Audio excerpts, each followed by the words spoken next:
No, you talked a lot about relationships and the creators. Who has been your biggest mentors in the industry? Like, who has helped you kind of shape who you are and your love for comic books? Yeah.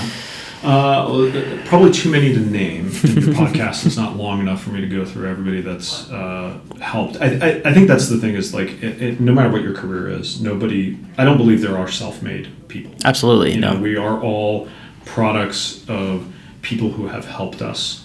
And one of my favorite books was that I read early on that was very influential for me as a business person was a book called Never Eat Lunch Alone.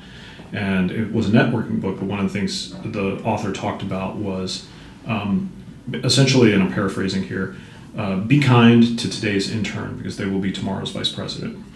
And I think where I've benefited is people that saw that potential in me and invested in that. One of my early mentors in the business was Jim Kohoric, who I know Jim. You know Jim? Yeah. He was over at Bleeding Cool for a while, Avatar. Now he's back at Diamond. And now he's back at Diamond. Which is where I worked with him. But he was the manager of the purchasing department, of the print publishing side of the purchasing department. And I mean, I was 22 when I started working for him. I didn't know anything. And he taught me about the business. He taught me about, so many things, and really provided a tremendous example of how to conduct yourself in this business. Matt Hawkins was obviously a tremendous mentor and influence for me, helped bring me over to the publishing side, really taught me a ton about marketing books, about selling books, about how to structure deals, about how to interact with people within the industry, and how to manage a business.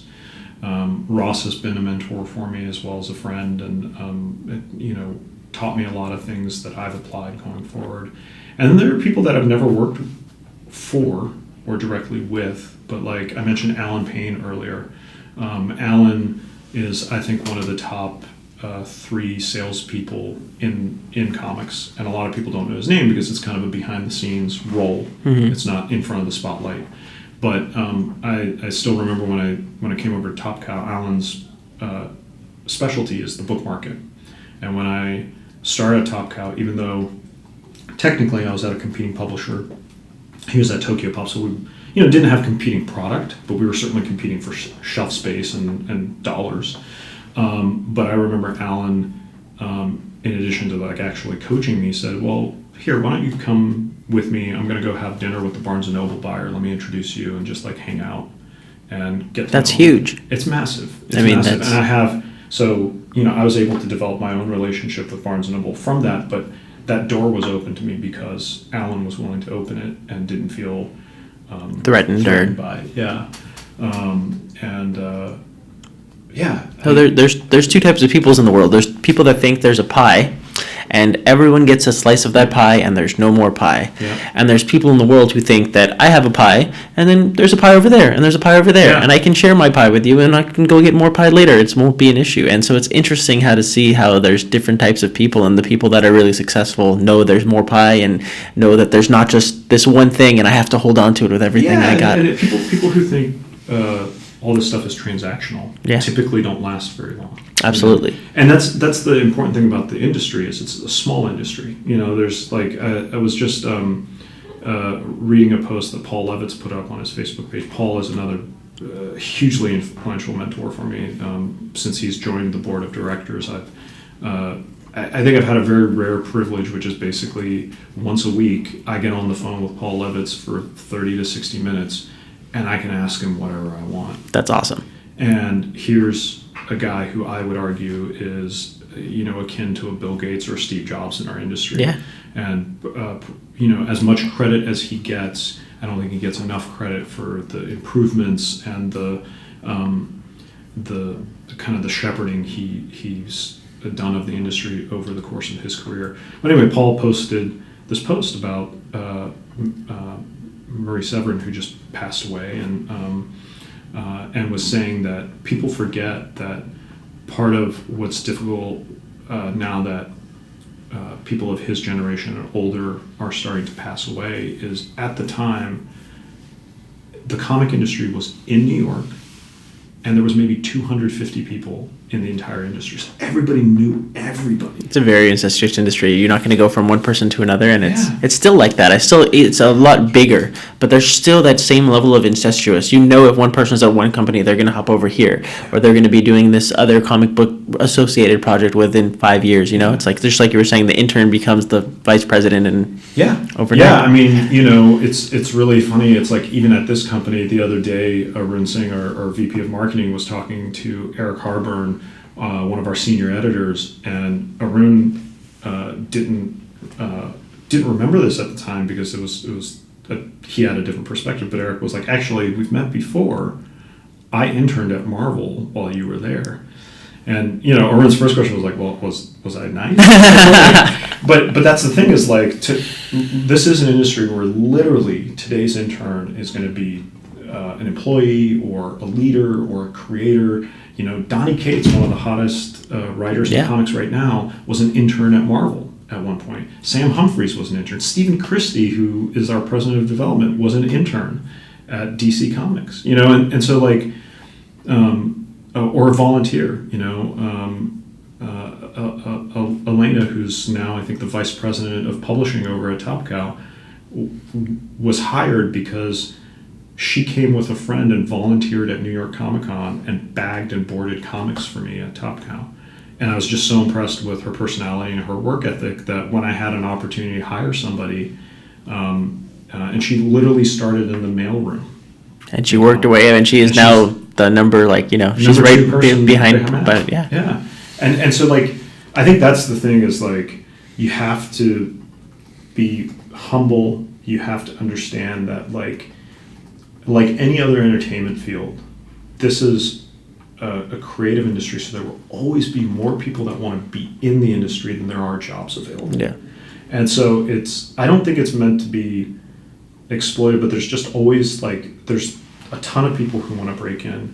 Absolutely. And there are very few roles, and it's not an industry to come and make a ton of money in. You can certainly do well in it, and there are plenty of success stories of people that have been incredibly successful both financially and creatively within the industry. But by and large, it's not that. It's the starving artist job that you're warned about for a lot of people. Yeah, but it's a labor of passion. If you love what you're doing, you're happy. If you're happy drawing and you get a chance to draw every day, then that's for a lot of people. Or happy writing every day. You have to be satisfied with that, and anything else that comes is gravy. Exactly. And I think the way that I see my role ultimately, like what it has evolved to, and kind of what I see as my mission is to expand the number of people who read comics, because ultimately the problems that the industry has, I believe, are solved with a bigger pie.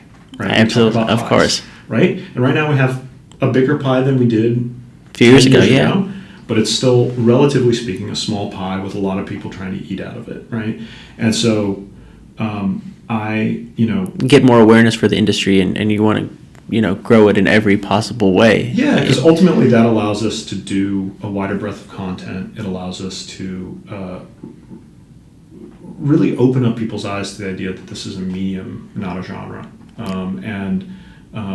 The thing I often tell employees that start here at Boom is what you have to understand is that there will always be more to do than there are resources to get it done.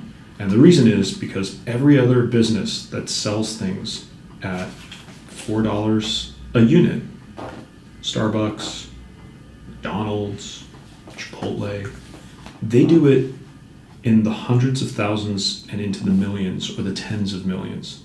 And we do it in the thousands and the tens of thousands. And the biggest selling comics 100,000 are 100,000 copies.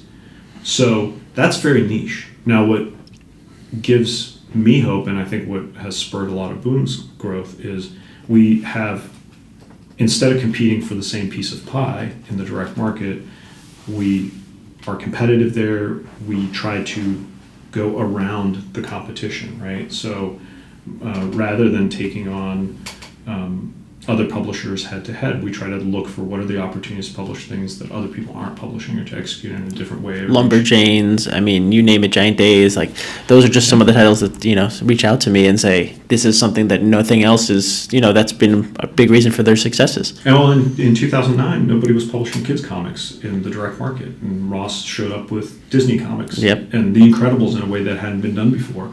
And in the meantime, it's, there are 1.5 million people that buy Raina Telgemeier books in the library market, the book market, the school club market. That is 3 times the size. So Raina Telgemeier by herself has an audience that is 3 times the size of the top-selling book from Marvel and DC. Which is absolutely nuts. Right. Well, you have such an amazing team here. You talk about, Ross, Bryce, Matt. What to you, when you're talking about you're doing a marketing plan, what do you do to get people excited about the books you have coming out and get people to post about it on social media? Because social media to me is a big way people learn about new books. Yeah. So you mean internally, is the team engaged? Well, I think, the first thing is communicating internally. You have to, from very early stages, talk about the projects, talk about why they're being greenlit, what makes them interesting, what makes them exciting.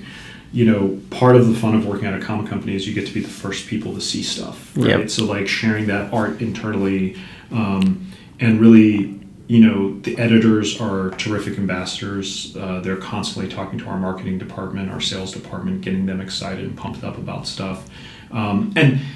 And again, because it's an industry driven by passion, even the people that work, our mailroom assistant, our operations assistant that does data entry, they love comics, And so it's I hate to say it, it's I think if you're publishing things that are authentic and that you're sincere in your desire to put them out into the world, it's not difficult to get the people who are on the team to get excited about it.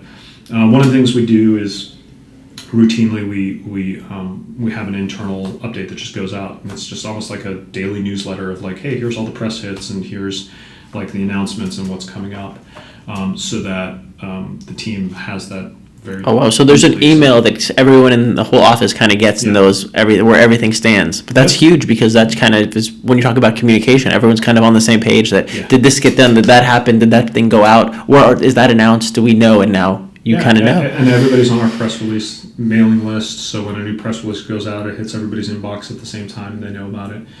And then we just encourage people to be authentic and talk about the things that they want to talk about. Because the thing about a company like Boom is ultimately we publish such a wide swath of things. Not everything's going to be for everybody.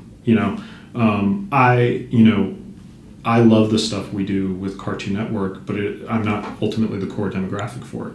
And it's probably, some of those books are not things that I would natively gravitate towards in the way that I would towards The Realist or something like Bone Parish, right? Conversely, we have members of the team that, Bone Parish isn't going to be their cup of tea, or they might not like Judas, but they love Ruin World, or they love Over the Garden Wall. And so I think it's about giving people the freedom to talk about what they want to talk about.